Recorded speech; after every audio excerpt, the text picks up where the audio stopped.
Perbezaan pendapat adalah sesuatu yang lumrah yang tidak dapat kita elakkan, terutama dalam perkara-perkara yang tidak muktamad, ya.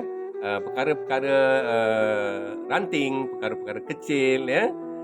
Dan kita sering berbeza pendapat dengan mungkin pasangan kita, ahli keluarga kita, rakan sekerja, ya, sahabat dan sebagainya, ya. Dan kadang-kadang perbezaan-perbezaan pendapat ini boleh menimbulkan ketegangan. Kadang-kadang bermasam muka, kadang-kadang naik marah, kadang-kadang nak bergaduh, ya. Dan macam-macam lagi. Jadi kadang-kadang perbezaan pendapat tu dalam perkara yang memang kita boleh berbeza pendapat. Ada ruang untuk kita berbeza pendapat, ya. Pak Su bagi contoh lah, ya.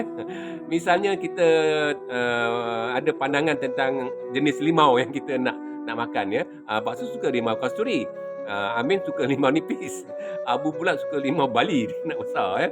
Lemon pula suka limau Sunkiss, warna dia orange, dia suka. Jadi kita ada perbezaan pendapat tentang pilihan limau mana yang kita nak makan, ya. Dan janganlah kita gaduh.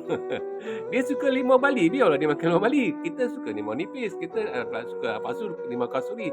Ambil limau kasturi, ya. Tetapi sebenarnya dalam perbezaan pandangan kita tentang limau itu, ada perkara-perkara yang ada persamaannya. Apa dia? Baik, apa tujuan kita makan limau?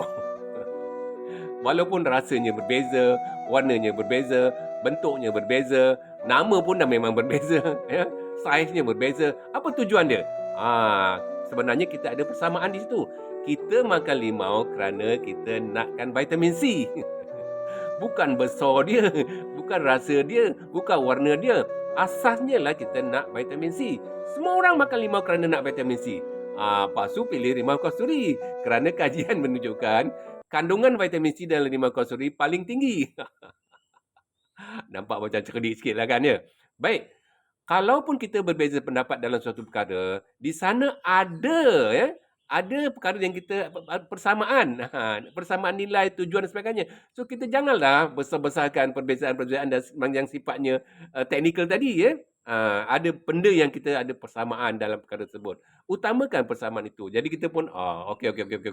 Tak apalah kau nak makan limau kasturi, makanlah. Ya. Janji kita dapat vitamin C. Tu dia. Jadi kalau kita dapat fikir cara macam ni, itu boleh mengelakkan ketegangan antara kita, ya.